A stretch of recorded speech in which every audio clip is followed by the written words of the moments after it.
Bon, écoutez, bonjour encore. Ça. Suite à notre séance d'hier, où on a parlé de tikkun finalement, de réparation, par rapport à la fête de Tu B'Shvat, et on a commencé à entrevoir des éléments qui sont dans un texte que nous avons vu déjà ensemble, qui est sur la chaîne YouTube, Eliel, qui parle donc de l'ouverture d'Élie le prophète. Donc moi j'ai un manuscrit extraordinaire qui m'a été donné par l'auteur, Norbert Seban. Et là, on a ce livre-là qui existe aujourd'hui, qui est traduit d'ailleurs, voilà, et qui a été fait également avec Michael Seban. Donc je vais utiliser quelques commentaires de Dornbird et ça fera en même temps un rappel à sa mémoire, puisqu'il nous a quittés il n'y a pas longtemps. Excuse-moi, Élie, je n'ai pas vu le titre du livre parce qu'il y a un reflet. Tikkun HaZohar. Célina Ah va... oui, oui, d'accord, on en a déjà parlé. Oui, oui, merci. C'est toujours le même. Je vais le reprendre avec plus d'explications. Alors, il faudrait quand même s'accrocher un petit peu, parce que ce n'est pas un texte qui est facile. Moi, ce que je conseille, c'est de le revoir une deuxième fois pour ceux qui veulent vraiment étudier. C'est un texte d'étude, il faut savoir qu'on est dans un enseignement très, très, très ancien, hein, qui vient du Zohar, Eliyahu Hanavi, le prophète Élie, vous l'imaginez. Et on sait que c'est le prophète Élie qui enseignait à Rabbi Simon Bar Yochai. Alors, pourquoi je fais ce cours qui, normalement, sont quand même réservés à, disons, un minimum de connaissances pour y arriver? C'est principalement par rapport à ce qui s'est passé hier, tout simplement. J'ai l'impression d'avoir été allumé avec rien que du jus de raisin, que j'ai appelé ça jus de raison, puisqu'on a travaillé sur la connaissance, que je vous conseille quand même de regarder et de partager. J'ai l'impression qu'il y a quelque chose, il y a vraiment un tikkun, une forme de participation très forte qui s'est passée. Alors, il y a une partie qui n'a pas été enregistrée hier, et parce que j'avais coupé, parce que je fais dans les échanges internes, et qui me semblait extrêmement important de mettre en partage lorsqu'on a vu que Élie, dans ce contexte-là, alors je vais directement sur le sujet, mais on va le reprendre en détail, met la marroute dans la bouche. Et comme on a parlé de la nourriture, il y a un rapport maintenant avec la nourriture et la parole. Donc c'est un petit peu pour ça que j'ai dit, donc là il manque quelque chose, on redémarre et on attache nos ceintures par rapport à l'ensemble de ce texte. Je ne vais pas tout relire le texte puisque vous avez une vidéo complète sur le début du texte, donc on verra la suite, mais surtout les commentaires qui m'intéressent. Donc il s'agit du Tikkun HaZohar sur la partie donc de l'ouverture de Eliyahu Hanavi.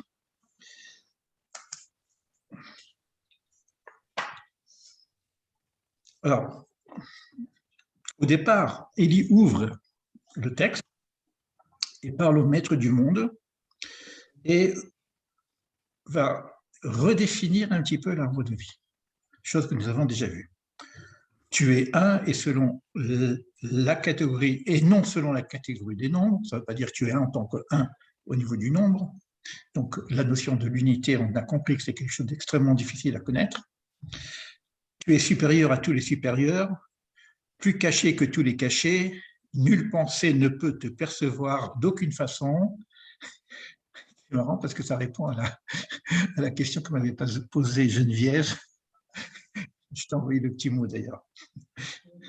Tu as produit 10 tikkunim que nous nommons 10 séphirotes afin de diriger les mondes cachés, non dévoilés, et les mondes dévoilés, à travers elles, les séphirotes, tu te caches aux humains, etc., etc. Donc, on entre directement par ce tikkun-là sur la présentation de ce qu'on peut dire sur Dieu et qui passe par le système des séphirotes, tout le travail qu'on a fait hier. Alors, une petite note qui a été donnée par notre ami donc, Alav Shalom Norbert Seban. Les séphirotes sont des attributs qu'on va retrouver dans le Pardès, on a parlé du Pardès, le Jardin d'Éden, constituent un pont entre l'homme et la divinité. Plusieurs explications à ce nom. Ce nom est à rapprocher de la parole qui dévoile la pensée de l'homme. Ainsi bien qu'il soit insaisissable, les séphirotes permettent quelque peu de percer le mystère de la divinité parce qu'il est permis de parler des séphirotes, mais on ne peut pas parler de Dieu dès qu'on dit Dieu, c'est plus Dieu. Alors, lorsqu'on parle de Dieu dans la Torah, on ne parle pas directement des séphirotes, on parle des noms divins, d'accord? Et les noms divins ne sont que des manifestations divines, des émanations divines. Et finalement, ces noms divins, on l'avait vu la dernière fois, toutes les séphirotes avec tous les noms divins à l'intérieur. Donc, c'est comme ça qu'on arrive à appréhender le divin.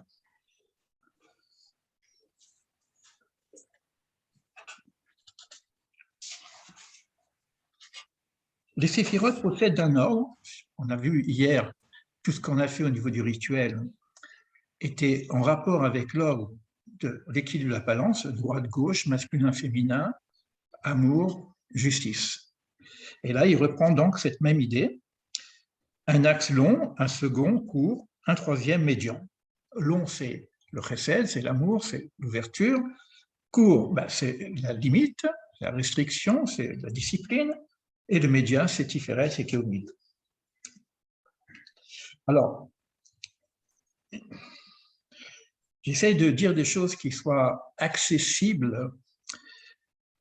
Je pense que les personnes qui ont suivi le cours hier peuvent saisir certains éléments que je rajoute maintenant.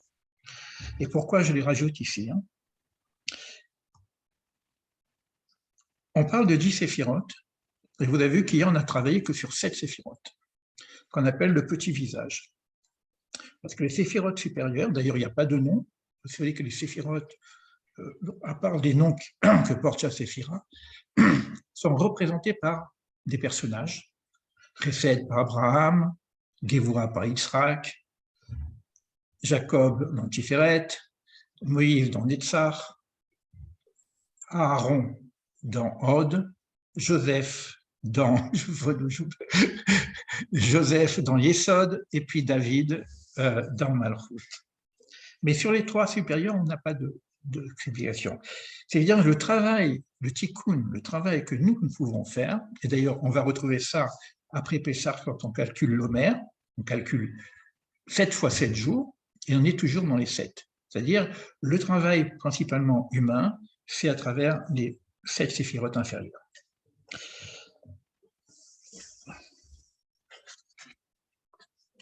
Alors, on avance, et c'est là où je veux arriver à ce que nous avons vu hier.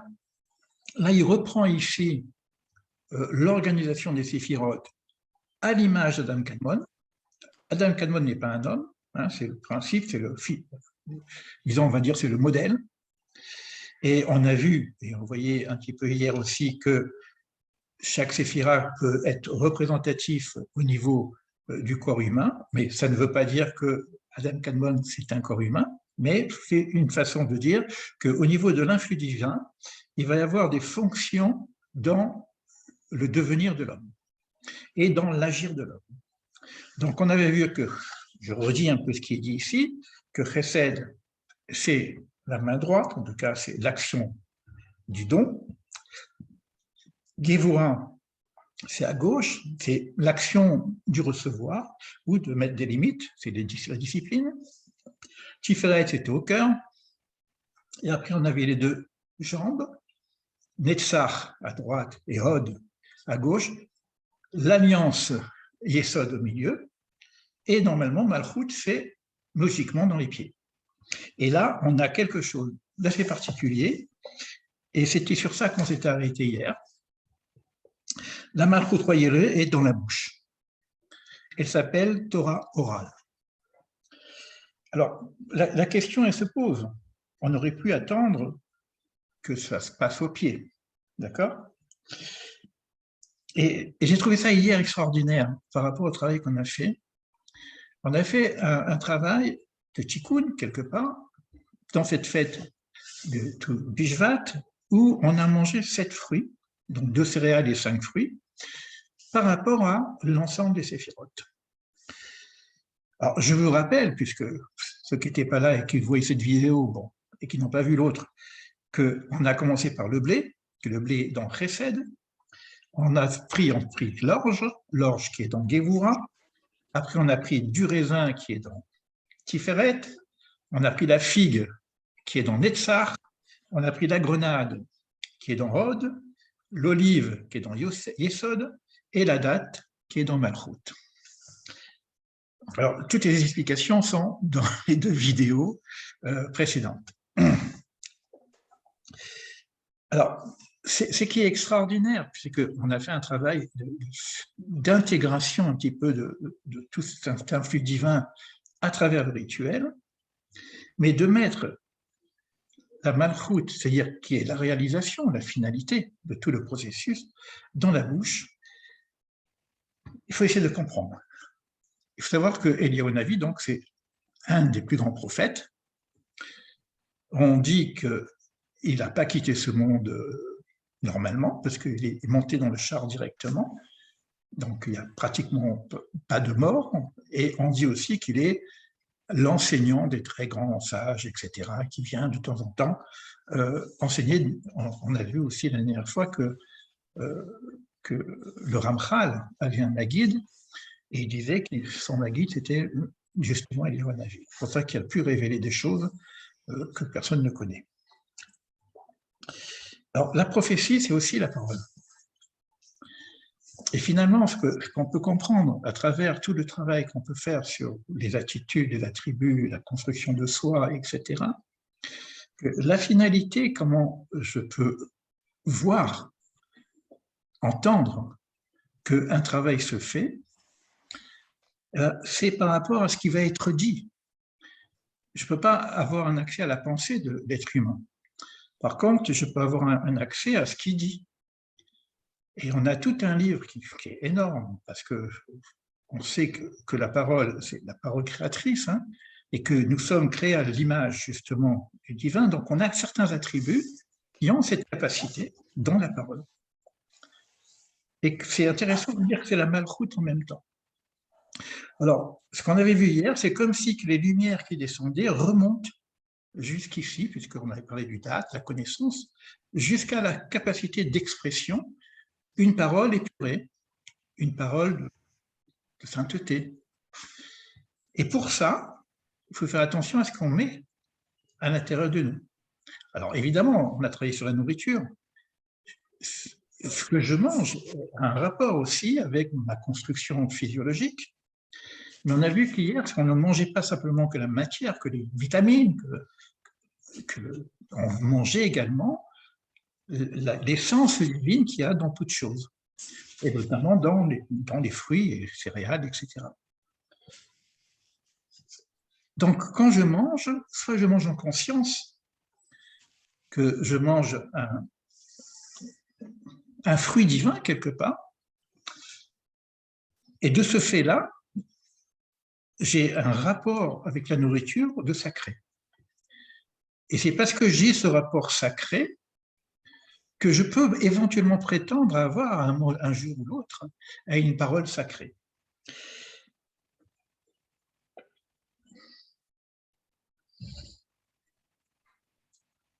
Et à un moment donné, comme ça on va revoir que moi je plane un petit peu, excusez-moi, hein, parce que je me rappelle un peu, j'ai revu la vidéo évidemment, et je disais des choses comme ça d'une façon spontanée que je retrouve dans le texte ici.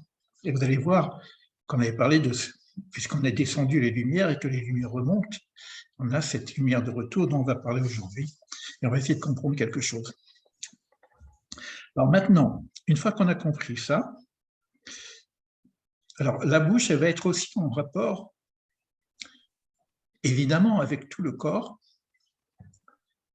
et on a besoin d'éléments supérieurs qui sont extrêmement élevés, même au niveau des mondes, pour pouvoir nous construire, c'est ce qu'on a fait encore hier, avec, on a commencé par Keter, des choses comme ça, et également dans la méditation. Keter, qui serait donc inaccessible, doit passer par la Chokhma, la sagesse, et par la Bina, l'intelligence. Et là, ce que nous dit le texte, ce qu'on a vu hier, c'est qu'on ne peut pas atteindre la Chokhma s'il n'y a pas l'humilité. Mais ça ne va pas suffire. On a besoin du discernement de la Bina pour pouvoir avoir les deux éléments en même temps éclairés. Sinon, ça ne fonctionne pas. Et c'est ces deux éléments éclairés qui va donner la connaissance au milieu. Alors, je lis le texte. Bina, compréhension. Je lis le texte. Et là, j'ai encore un sursaut. On sait que Bina est sur la partie gauche au niveau de la tête, le cerveau. Compréhension et le cœur. Encore une nouveauté de Eliyahu Hanavi, il nous met Bina au niveau du cœur. Et ça encore, c'est extraordinaire. Parce qu'on va avoir ici, parce que c'est l'intelligence, mais l'intelligence, elle doit être qu'on appelle l'intelligence du cœur. Des intelligences du cœur. D'ailleurs, c'est eux qui construisent le temple. Alors, vous voyez que c'est pas aussi carré que ça, c'est à gauche, à droite, dans le cœur, etc. On a des interférences, des échanges comme ça, entre l'influx divin. Et normalement, la Bina devrait aller directement sur Chesed. Si on prend l'influx comme ça, ou sinon, si c'est par la gauche, alimenter Gevura. C'est aussi sur la gauche. Et là, voilà que ça passe, ça allume d'abord la partie du cœur qui s'appelle Tiferet. Donc, on a une intelligence qui est loin d'être l'intelligence rationnelle, hein. C'est l'intelligence agent, on est vraiment dans les principes de base. Hein.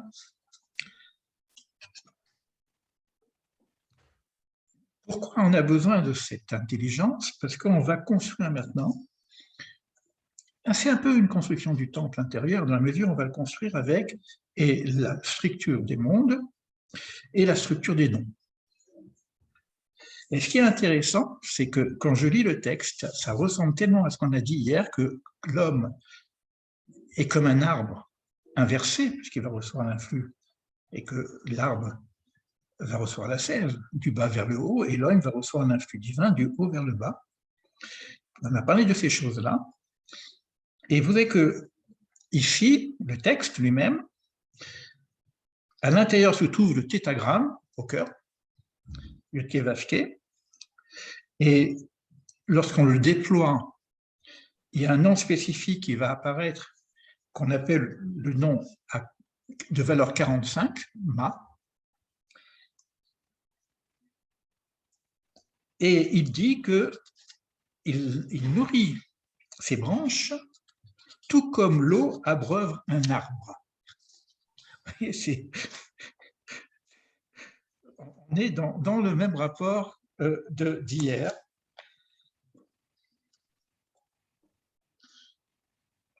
Et là, le texte va un petit peu plus loin maintenant, parce que hier, on a parlé de quel était cet influx que nous recevons, parce que ce n'est pas matériel, c'est du spirituel pur. Et on a fait le lien entre le premier mot du premier jour, qui s'appelle lumière, qui n'est pas la lumière que nous connaissons, bien sûr pas la lumière électrique, mais pas non plus la lumière du soleil ou des étoiles, puisque c'est une lumière, quoi qu'il en soit, aussi matérielle. Alors cette lumière est totalement spirituelle, puisque les mondes n'étaient pas encore créés.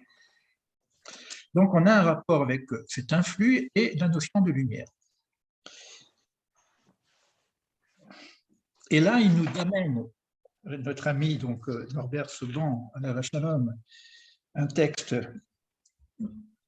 de Kabbale qui donne référence au Ramchal, qui est l'enseignant que nous utilisons, et il dit « Cela est en regard avec la lumière enveloppante, qui est la cause lointaine chez le Ramchal. » Donc, et on a bien cette lumière enveloppante, qu'on appelle Or Makif, ou Saviv. Donc, ce n'est pas l'aura, hein, c'est beaucoup plus, on est beaucoup plus élevé que la structure que nous avons aujourd'hui. Hein. Mais on pourrait parler de l'aura, c'est une façon, mais c'est plutôt un influx divin, une forme d'auréole qui entoure le monde, ou les mondes, et qui redescend à travers justement le système séphérotique, qui devient la lumière intérieure, Orpnimi. Ensuite, il nous fait, je parle à des gens qui connaissent un peu, hein. Je suis vraiment désolé parce que sinon, mais c'est pas grave, ça vaut le coup de reprendre le texte d'une façon détaillée entre les différentes vidéos qu'on a vues. Alors, il redéfinit à nouveau le système des séphirotes par rapport à non plus le positionnement d'Adam Kadmon, mais par rapport aux valeurs. Donc, le côté gauche, c'est le djinn, c'est la rigueur, c'est aussi la justice. Et ce qui est intéressant, au milieu, on a le système de mishpat, hein, de justice, de jugement, mais il y a un terme qui est extrêmement fort, qui est utilisé ici, en hébreu, je le dis, Tzedek Malchuta, Kadisha. Le mot de Tzedek, on va traduire par justice, mais ce n'est pas vraiment la justice des tribunaux. C'est la justesse, on va dire. C'est l'équilibre de la balance. Alors, on fait des confusions comme ça. On n'a pas un tribunal, on a un déséquilibre ou un équilibre. Tout ce qu'on a fait hier, c'était retrouver l'équilibre de la balance. Et c'est en rapport au niveau de l'alignement, puisque là, on va parler donc du tzedek au niveau du cœur, il va être en rapport avec Yesod. Et Yesod, c'est Joseph. Et Joseph, on l'appelle Tzadik, le juste. Vous voyez, donc on est dans la justesse. Là, ce n'est pas la notion de... Parce que Mishpat, là, c'est la justice dans le sens tribunal. Et là, il rajoute un terme, encore nouveau. Donc, je dis que les deux plateaux de la balance de la justice sont les deux appuis de la vérité. Et maintenant, c'est intéressant de voir ce qu'on a vu hier, maintenant, c'est les appuis de la vérité au niveau des gens. Je dis, c'est les fondements, les fondations, qui sont Netzar et Od. Et là, il y a un terme comme ça qui s'ajoute, on ne sait pas ce que ça veut dire vraiment, mais on va regarder la note. La mesure Hin et Yod Nun, mesure de la droite attachée à Tzedek et au signe de l'alliance. Donc on voit qu'il y a, ce que je viens d'expliquer, qu'il va y avoir une relation entre cet alignement et le signe de l'alliance. Donc qui est donc Yesod, qui sera représenté par Joseph et Tzadik. Alors, la petite note, ce mot est inattendu. Donc, vous voyez, on a plein de choses qui sont, par rapport à ce que vous apprenez d'une façon générale dans les livres, etc., là, vous avez vraiment des choses qui sont totalement différentes et inattendues, comme il dit. Mais c'est un acronyme de Netzar, Od et Yesod, qui est attaché à Tzedek. C'est pour ça qu'on appelle Hin Tzedek. Mais c'est la note derrière qui me plaît beaucoup. On pourrait lire, parce que les voyelles, des fois on peut changer un peu les voyelles, parce qu'il y a les consonnes et les voyelles. J'ai dit Hin, mais j'aurais pu dire Hen, Ren. Et Ren, c'est la grâce. Voilà, donc on a des éléments. Et la grâce, d'après le Rabbi Nachman de Breslav, c'est pas la grâce dans le sens où on est gracieux, qu'il y a du chen dans toute chose. Et ce chen qui est dans toute chose, c'est la particule divine qui fait que la chose existe. voyez. Donc, quelque part, dans ce rapport qu'on a avec les attributs divins, ces particules intérieures à ces séphirotes, ces lumières, etc., qui fait que la chose existe, c'est-à-dire qu'à la limite que le divin existe dans notre monde. Il va exister à travers l'arbre, puisqu'on l'a vu hier, à travers la nature, mais il va exister au niveau du cosmos, et puis à travers l'homme, etc. Autrement, on n'arrive pas à concevoir quoi que ce soit. Et là, on va terminer par un texte où Eliyahu s'adresse directement à Rabbi Shimon Bar Yochai. Là, on va regarder le texte directement et on va voir où cela nous amène. Lève-toi, Rabbi Shimon. Lève-toi, révéler des enseignements nouveaux, puisque tu as reçu la permission de dévoiler des secrets cachés qu'il n'a jamais été donné à personne de dévoiler jusqu'à ce jour. Alors, ce que je n'avais pas dit, c'est que juste avant, Eliyahu dit ça c'est caché, ça c'est caché, ça c'est caché. Bon, ok, c'est caché, c'est caché. Et après, paf, oh, Rabbi Simon, tu peux maintenant révéler le caché.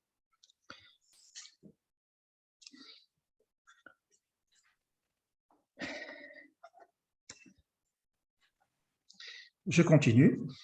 Rabbi Simon se lève et fait l'analyse du verset. À toi, Seigneur, la grandeur, la force, la majesté, la victoire, le rayonnement. Il est en train de reprendre donc les séphirotes. La grandeur, c'est Chesed. La force, c'est Gevura. La majesté, c'est Hod. La victoire, c'est Netzach. Et le rayonnement, non, excusez-moi, j'ai fait une erreur. Chesed pour la grandeur, parce que c'est pas traduit, ce que j'ai dit. La force, ce serait la Gevura. La majesté, le cœur. La victoire, dans Netzach. Et le rayonnement, c'est Hod. Car à toi appartient tout ce qui est au ciel et sur la terre. Être de l'en haut, vous qui reposez à Chevron. On est en train de parler de Shimon Bar Yochai, qui parle à ceux qui sont à Chevron. Et pour ceux qui sont venus dans notre voyage à Chevron, on sait que les patriarches, Adam Arishon lui-même, est à Chevron. Donc, Merpela, donc cet endroit particulier qui se trouve à Chevron et qui a donc accueilli donc et Abraham, et Israël, et Jacob, leurs femmes, et puis Adam Arishon et Chava seraient aussi là-bas. Donc on les appelle les bergers fidèles, et on leur propose de se réveiller. Réveillez-vous, comme il est dit, réveillez-vous. Et on reprend donc des passages où on parle de ce réveil. Alors là, je vais faire un petit aparté, peut-être pour Célina, si elle m'écoute.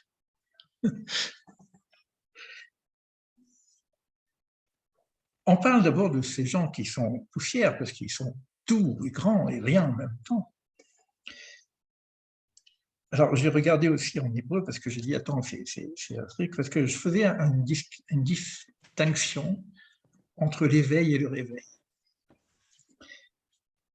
Et là, on demande à ces éveillés de se réveiller.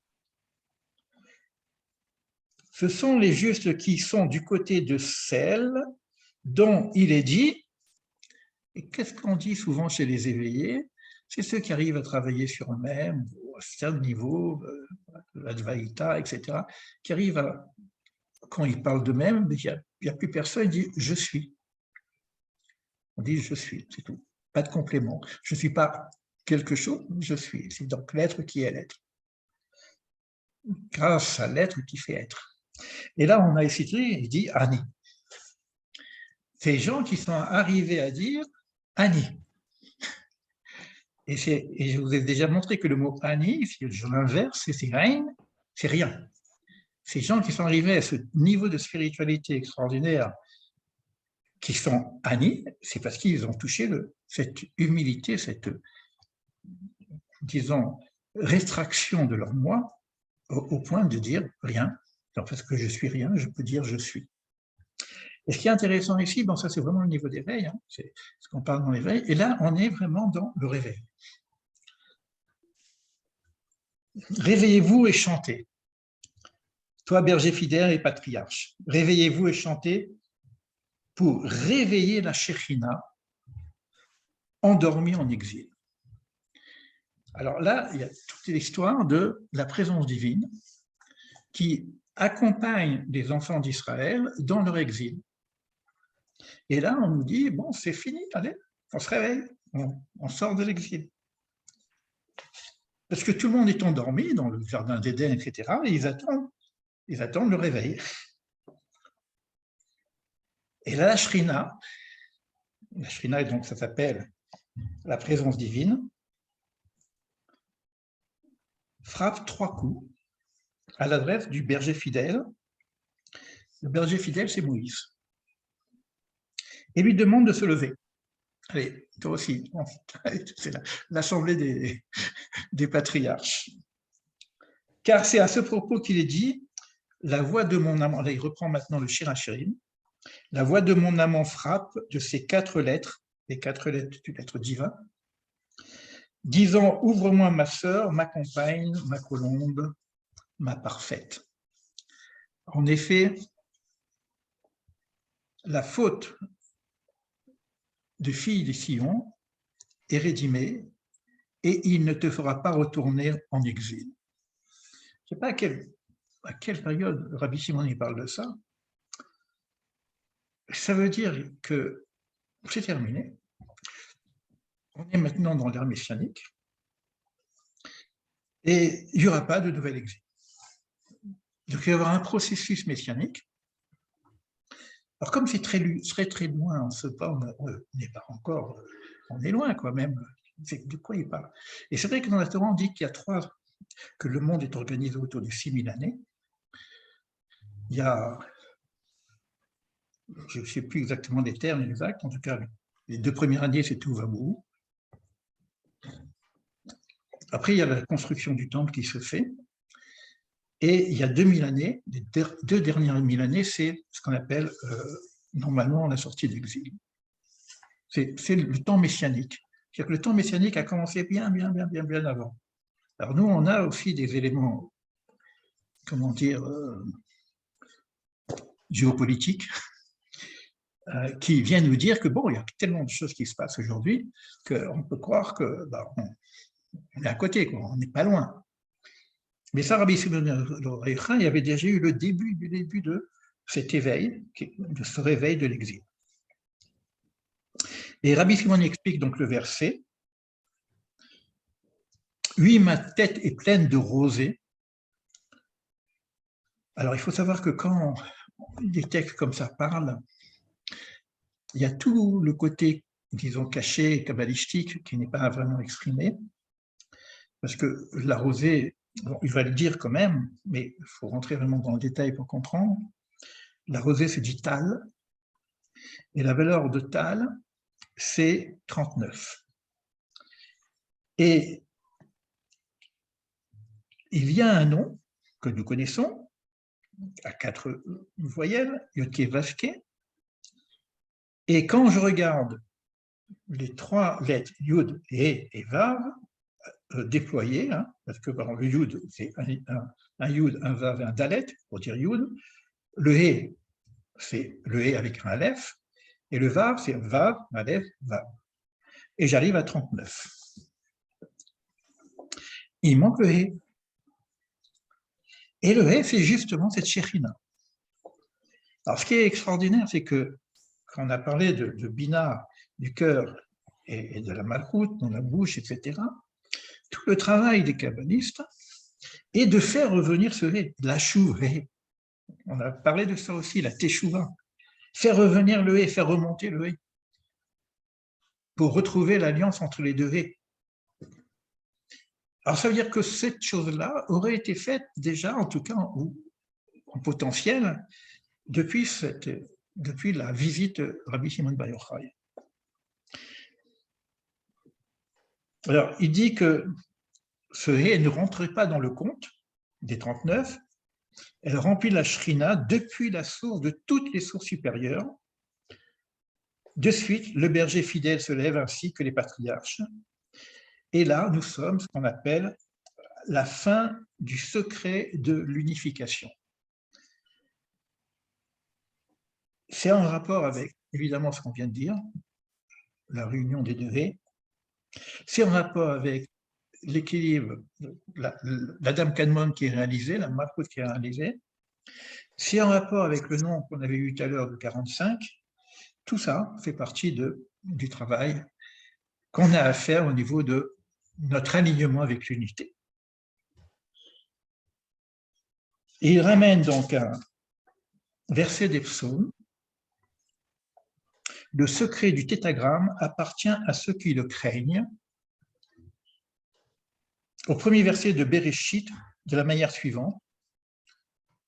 Et là, on a le mot secret, qui veut 70, Sod, représente les 70 explications du mot Bereshit.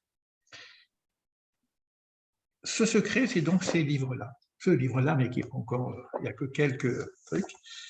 Donc, il faudrait lire les 70 tikkunim pour découvrir un petit peu qu'est-ce qu'il y a dans ce secret du retour de la Shekhinah. Maintenant, il dit quelque chose quand même d'important. Et c'est pour ça, des fois, j'insiste un petit peu pour ceux qui étudient la Kabbale, même si c'est des introductions d'introduction, c'est que le bête de Bereshit correspond à la Bina, qui est en rapport avec le monde à venir. Vous voyez, la Bina, monde à venir, Bina, le cœur, Bina, c'est-à-dire qu'il vient le dire ici, et point de connaissance, écoutez bien ce terme. Vous pouvez étudier tout ce que vous voulez avec la Kabbale. Ça ne sert à rien s'il n'y a pas la Bina. Si la Bina n'est pas complète, si elle est un petit peu atrophiée, parce qu'on peut vivre des choses extraordinaires au niveau de la sensation, de la présence divine, mais la Bina, qu'est-ce que je fais avec ça? Hier, on a vécu des choses, mais comment je peux comprendre ce qui se passe? Comment je peux avoir un certain niveau de connaissance? Donc, on n'est plus dans la relation directe uniquement avec la Chokhmah, et il dit qu'il n'y a pas de connaissance sans entrer par cette porte. Ça, c'est ma conclusion.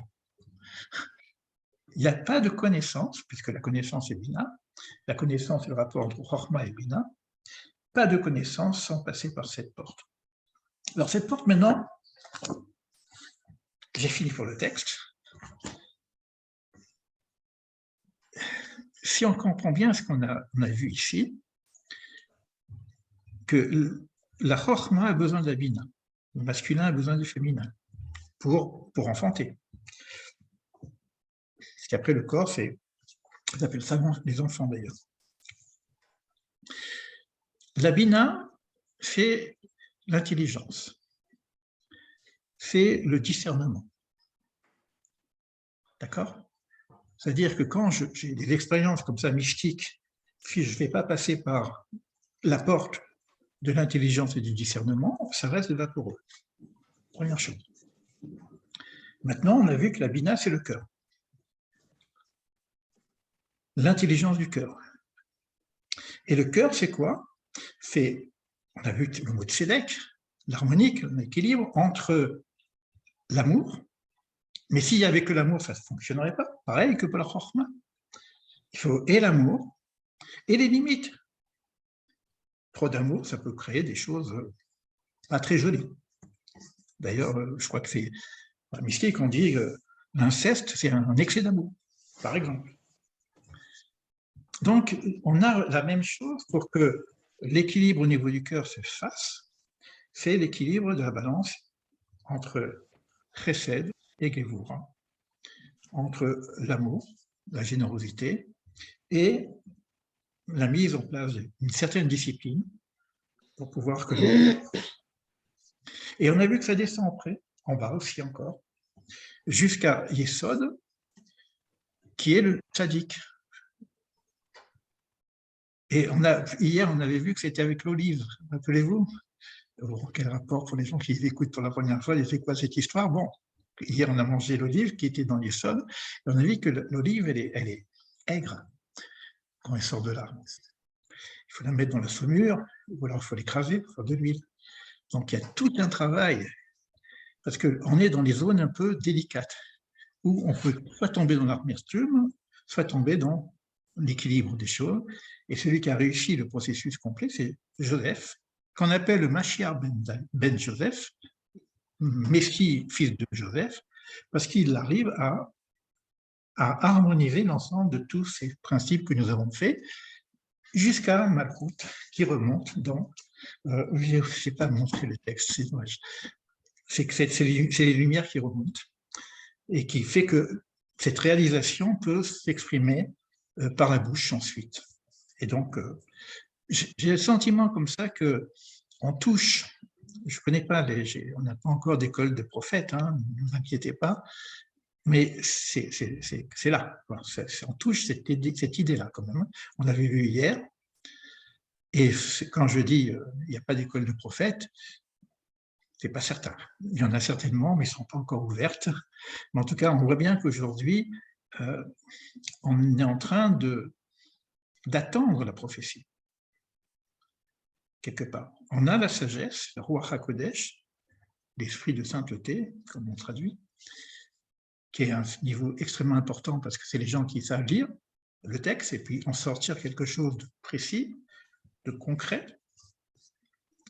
Et puis, là, on est dans cette attente de la prophétie. Voilà ce que je voulais partager avec vous pour compléter notre échange d'hier. Donc, je vais couper l'enregistrement pour qu'on puisse échanger entre nous un petit moment. Ah non, il n'y a pas beaucoup de temps encore. Hein. Bon, je coupe l'enregistrement.